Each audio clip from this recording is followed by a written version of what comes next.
Kanpur. Metro की मनमानी के खिलाफ वार्ड 76 की जनता और पार्षद ने दिया धरना। जनता पीने के पानी और सीवर समस्या से हो रही परेशान। कानपुर के हरबंस माहौल की जनता और पार्षद दोनों ने मेट्रो कार्य के चलते क्षेत्रीय निवासियों के सामने आ रही दिक्कतों को लेकर आज दिया धरना। धरने पर बैठे वार्ड 76 के पार्षद कौशिक वाजपेयी ने बताया, 3 माह पूर्व मेट्रो टनल कार्य के चलते यहाँ 2 मकान धराशायी हुए थे और अनेकों मकानों में दरार आ गई थी।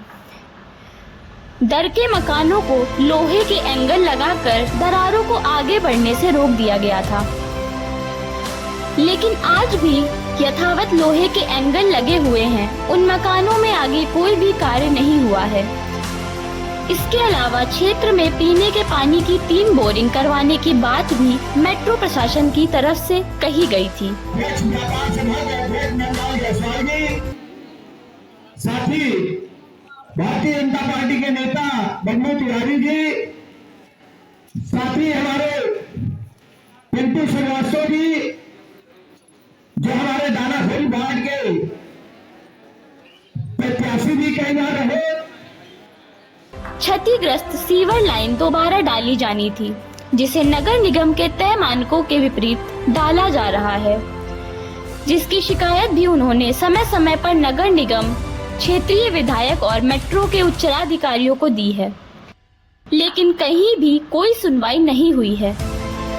उन्होंने आशंका जताते हुए कहा कि मेट्रो के कार्य से ऐसा प्रतीत हो रहा है कि खाना पूर्ति कर वह अपना काम खत्म कर यहाँ से भागना चाहती है, क्योंकि उनके अधिकारी लगातार शिकायत करने पर काम बंद की धमकी देते हैं और कानपुर में अपना काम रोक देने की बात कहते हैं। नागरिक परेशान रहे हैं, यहाँ पे धरने पे बैठे हैं, इसके विषय में क्या जानें?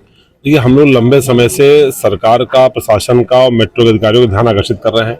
आप जहाँ खड़े हैं देखिए, यहाँ पे पूरे मकान जमींदोज हो चुके हैं। सैकड़ों की संख्या मकान उसकी जद में है।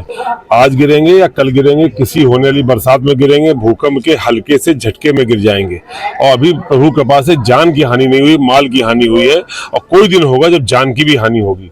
हम लोग कर्तव्य है कि हम लोग सरकार का और प्रशासन का ध्यान आकर्षित करें। हम लोगों ने लगातार कहा है, पहले भी कहा, इन मकानों गिरने के पहले भी उन्होंने अनेक बार कहा, एक कोई ध्यान नहीं दिया कि मेट्रो अपनी मदमस्त चाल से चलता है। मेट्रो के अधिकारी अपने को ईश्वर से ऊपर समझते हैं, वो कोई बात की जनता सुनते नहीं है। क्षेत्रीय पार्षद, हम सब लोग, जनता जो पीड़ित है, वो लोग जाते हैं तो उनकी बात सुनते हैं, बल्कि सरकारी काम में बाधा पहुंचा रहे हो, मुकदमा लिखा देंगे कह के धमका के भगा देते थे। जब ये मकान जमींदोज हो गए तो हम लोगों ने मुआयना किया, अधिकारियों का, मेट्रो सारे अधिकारी आए, लेकिन कोई ठोस कार्रवाई नहीं हुई। आज भी मकान नहीं बन रहे हैं।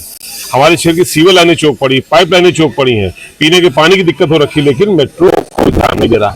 हमने शासन में शिकायत करी, शासन से कमेटी बनी जिलाधिकारी की अध्यक्षता में, यहाँ पर आई कमेटी, अधिकारियों ने, इंजीनियरों ने और मजिस्ट्रेट ने जांच करी, पर उसकी कोई रिपोर्ट आज तक सामने नहीं आई। कोई राहत मिलती महीनों के प्रयास के बाद भी दिखाई नहीं पड़ रही। लोग सड़क पर हैं और बहुत सारे लोग आशंकाओं में जी रहे हैं, रोज जी मर रहे हैं। उनको लग नहीं रहा मेरा मकान कब गिर जाएगा, उनको पता नहीं है, लेकिन कोई ध्यान नहीं दिया जा रहा है। इसलिए हमारे पार्षद रजत वाजपेयी और सभी साथियों के द्वारा आज धरने का आयोजन मौका पे किया गया, जहां से आप लोग भी देख सकते हैं कि घटना की स्थिति कितनी भयावह है और शहर की स्थिति कितनी खराब है। आप यहाँ क्षेत्र की जनता की आवाज विधानसभा में आगे उठाने के काम करेंगे, किस तरीके से? हम लोग उठा ही रहे हैं। मैं शासन में गया था, मैं पहुंचू से मिला था, पहुंचू ने ध्यान दिया, उन्होंने कमेटी बनाई, डीएम का कमेटी बनी, एडीएम एफआर आए थे और पीडब्ल्यूडी के इंजीनियर थे, केडी के इंजीनियर सब आए।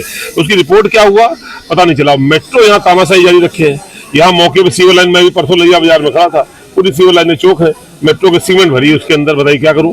पाइप लाइनें चौक है, मेट्रो सीमेंट की वजह से नहीं हो रहा, मैं क्या करूं। तो हम लोगों ने आज ही होकर धरने का आयोजन किया। शायद आप लोगों के माध्यम से, लाइव के माध्यम से प्रशासन, शासन तक हम लोग आवाज पहुंचे और शासन बेहतर निर्णय ले, नहीं तो हम लोग आगे की अपनी योजना बनाकर आंदोलन को आगे लेकर जाएंगे।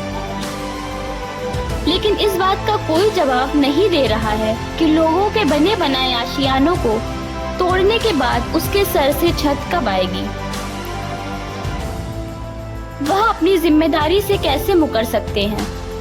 विधायक अमिताभ वाजपेयी ने भी धरने में जनता के साथ बैठकर उनका साथ देने का वादा किया। उन्होंने बताया कि विधानसभा में अपने क्षेत्र की जनता की तकलीफों का मुद्दा उठाया था। जिसके चलते शासन स्तर पर एक जांच समिति भी बनी थी, लेकिन उसमें भी गोलमाल किया गया और जांच रिपोर्ट अभी तक सामने नहीं लाई गई।